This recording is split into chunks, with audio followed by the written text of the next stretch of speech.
Baby born at 18 weeks. When the mother put him on her chest, she was shocked. Megan Jacobs and her husband Craig were thrilled to be expecting their first baby, a boy they named Luke. His due date was March 8, 2018, and at first the pregnancy went relatively well.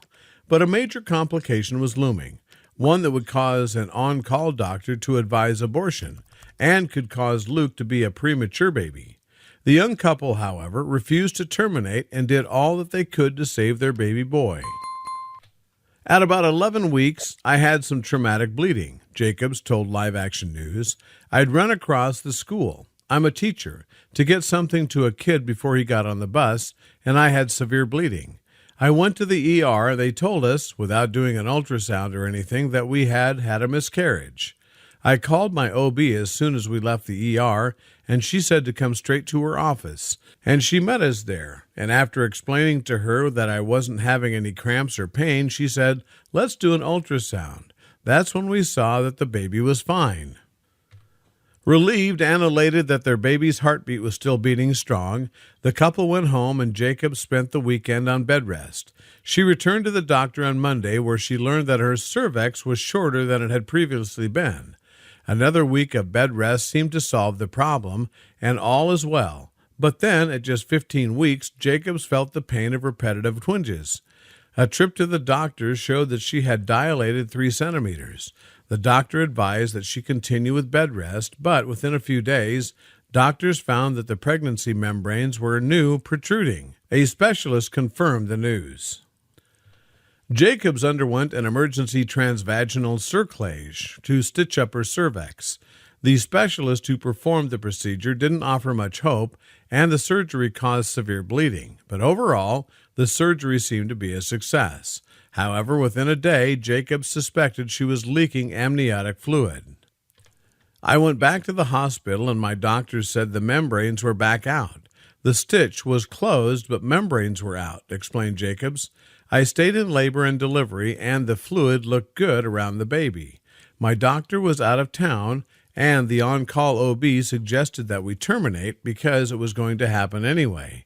But my husband and I knew that that wasn't an option for us. We believed there was still a chance, as long as our little boy was still in there. If the loss of Luke was going to happen, it was going to happen. We weren't going to make it happen. Jacobs remained in the hospital on bed rest for 3 more weeks until suddenly, and without any signs of infection, she went into labor because of an infection of the placenta due to prolonged exposure. Premature baby boy William Luke Jacobs was born at 18.5 weeks on October 10, 2017. He had a heartbeat during labor, but unfortunately did not survive the birth process and was stillborn. Our little boy was absolutely perfect, said Jacobs. It was amazing to see at 18.5 weeks. He had every single thing you and I have, fingernails, eyebrows, he even had features. My husband's long, flat feet. He had my nose. It was amazing to see that at such an early gestation, he still looked so perfect. And he was a lot bigger than I expected him to be, too. From his head to the bottom of his feet was 3 or 4 inches past my wrist, so it was amazing to see the development even at 19 weeks. The wonder and awe at the beauty of their baby boy were met with the pain of having lost him, but the couple held on to their faith in God and used the strength they received through prayer to get through the worst moments of their lives. Jacob says that was one particular Bible passage that helped, Philippians 4, 6, and 7, which reads, "Do not be anxious about anything, but in every situation, by prayer and petition, with thanksgiving, present your requests to God. And the peace of God, which transcends all understanding, will guard your hearts and your minds in Christ Jesus." Those words would bring her great comfort as she faced the loss of Luke. I hung on to that verse a lot as we were pregnant, said Jacobs. I thought of it at first that if I'm not anxious and I trust God, that He's going to give us Luke. But after we lost him, I realized that the verse doesn't say He's going to give us our prayers, but that He's going to give us peace. That peace would be exactly what Jacobs received when the time came to say goodbye to Luke. The hardest moment was when they had to take him away. I lost it, said Jacobs. I broke down and I said, God, please give me your peace. And the sobs were taken away so fast it made me sick. I just couldn't cry anymore. I've never felt God's power like I did in that moment. That was a life-altering moment. The hardest thing a parent can ever face, and then to feel peace. There's no other explanation than God's peace. After Luke was born and Jacobs had seen firsthand how developed he was at 18 and a half weeks, she began researching the legal age limits on abortion and was shocked to learn that abortion is legal through all 9 months of pregnancy in the United States. After looking into it and realizing that in almost every state it is legal to abort past 20 weeks, that was just mind-boggling to me, she explained. I knew that abortion was legal, but I assumed that it was just up to 12 weeks. And so, to think that there are abortions being done on children that are his size and bigger, that's a person. That's a human, not just a fetus or a clump of cells. They have everything you and I have on just a smaller scale. So that was hard for me to imagine and understand.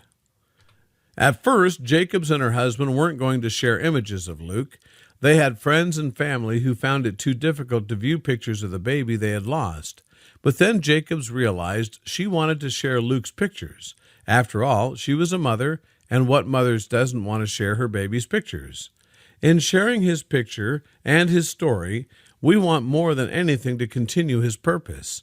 I felt very strongly that God had a purpose for him on this earth, and I think his purpose has continued in reaching people, he said.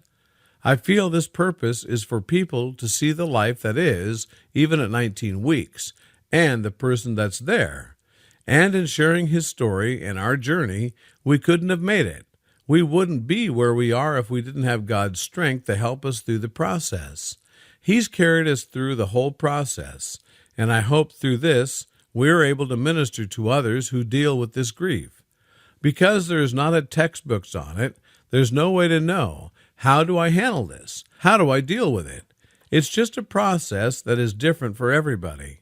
Having other people who had gone through a loss, a stillbirth, an infant loss, having them support us and saying, I understand, I've been there, was a huge benefit to us. So we want to also be that for other people.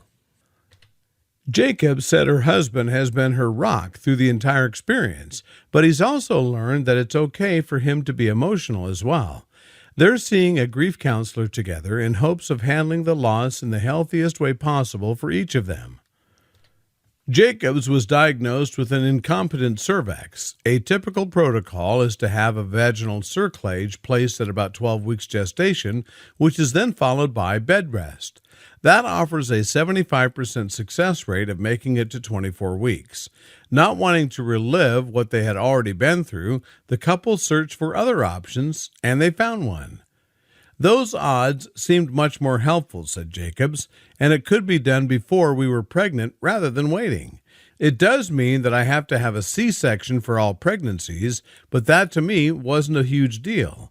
If we wanted more than one baby, we'd have to repeat the vaginal cerclage every time. The risk of having a premature baby and the NICU were just kind of daunting to us. The couple can try to get pregnant whenever they're ready, and they can have high hopes that barring any other complications, they will not lose their future children due to incompetent cervix issues. While they're excited at the prospect of future children, Jacob says they will always count Luke among them.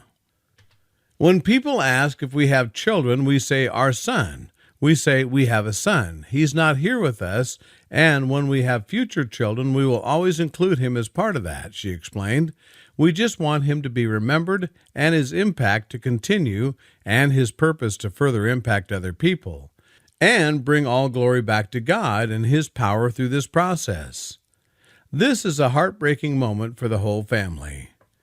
A mom has told of her devastation after her tiny baby was born alive after an abortion at 18 weeks and lived for 10 hours.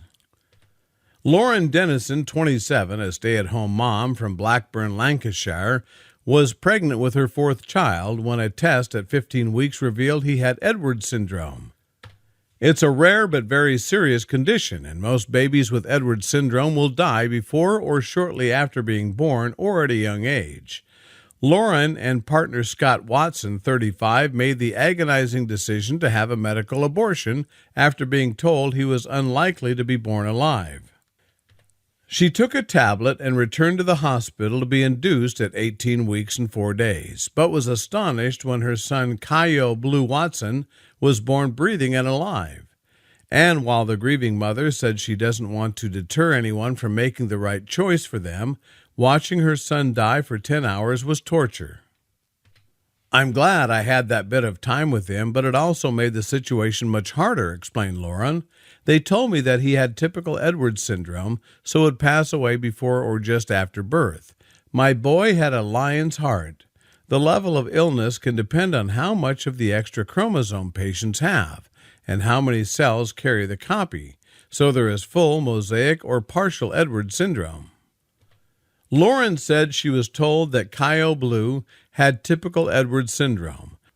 After taking a tablet to stop the pregnancy developing on April 6th, Lauren returned to the woman and newborn unit at Burnley General Hospital on April 8th to induce the birth. But little Kaio Blue Watson was born alive on April 9th at 3:50 p.m., weighing 150 kilograms to the shock of his parents, Lauren and Scott Watson, 35, and doctors. They had him blessed and christened in hospital while he was alive. After he died, little Kaio Blue went home to be with Lauren Scott, who works as a laborer, and their other 3 children for 4 days. The family spent time with him in a special cot with a cold mattress until he needed to go to a funeral parlor on April 14th to wait for his funeral.